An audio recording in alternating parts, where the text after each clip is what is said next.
Batman, do you have something to say? Well, yes, I too would like to talk about the tragedy that occurred the other night in Colorado at the opening of my new film, The Dark Knight Rises. We all wish for a world free of violence. When violence occurs, we find the need to understand it. We try to rationalize and objectify it.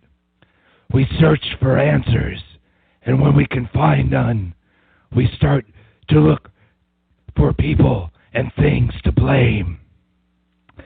I've been hearing people blaming guns and security, healthcare, movies, video games, and even the nature of Batman himself. But assigning random blame won't bring back the victims. We should be coming together as a community and focusing on the needs of the families affected by this tragedy, not using it as a springboard for politics and hate. I too have had pain in my life. When the Joker killed my partner, Robin, I myself fell into the dark trap of hate. Hate clouds judgment. At the time, I could think of nothing but beating the Joker to death with his own purple shoes.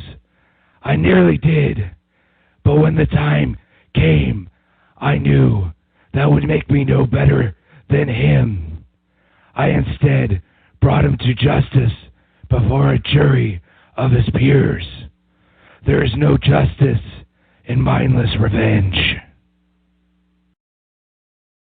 It's been a really strange day. Like I said, it's just been like this whole thing is like really, I don't know. I had a lot of time on my hands when it came to like the whole Katrina thing at one point, and it really was difficult to like sit there for like 3 days straight, and like I had a new baby at the time and whatnot, and like it was weird to watch that for 3 days straight, watch people suffering on the news while like they waited for help and stuff. And there's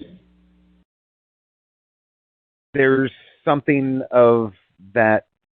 I feel like I feel like whatever trauma I shared in then, I feel like I have done so again by scouring all these news bites and stuff and paying attention to what all the different things that were said by the different people who were like eyewitnesses and whatnot. And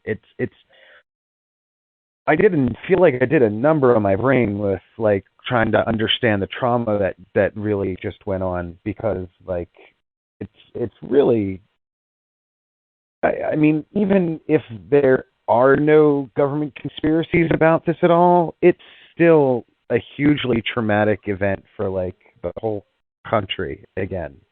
And it's people need to realize that so that they can heal. Mm-hmm. And I think that needed I feel like I needed to say that. Like people need to like know as much about the truth so that they can understand it, so that they can heal the psychological damage that has been done to our country in whatever way that seems to fit best. Personally, I don't find punishment helpful. I think that realistically, true justice would be changing our systems that to prevent this sort of thing from happening in a way that doesn't infringe anyone's rights.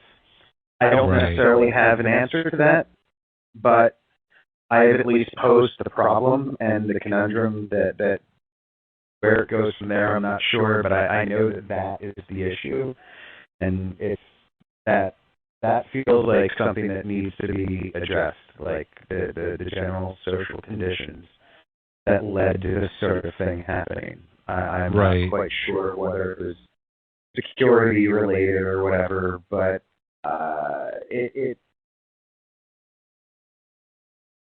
there seems to be something going on here. If this guy didn't seem like he had a life left because he was failing in school and wasn't going to have any other opportunities, that's a real problem with our society.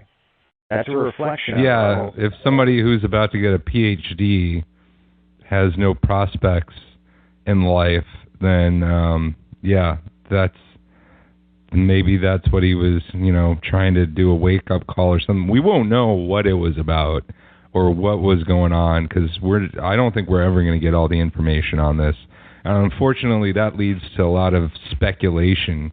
But one thing that we have to, think about too is, yes, this seems really horrible, and it is a really horrible thing, but things like this happen almost every day on this planet. Like literally almost every day things of this magnitude happen. And we don't give it a second thought until it comes on the news,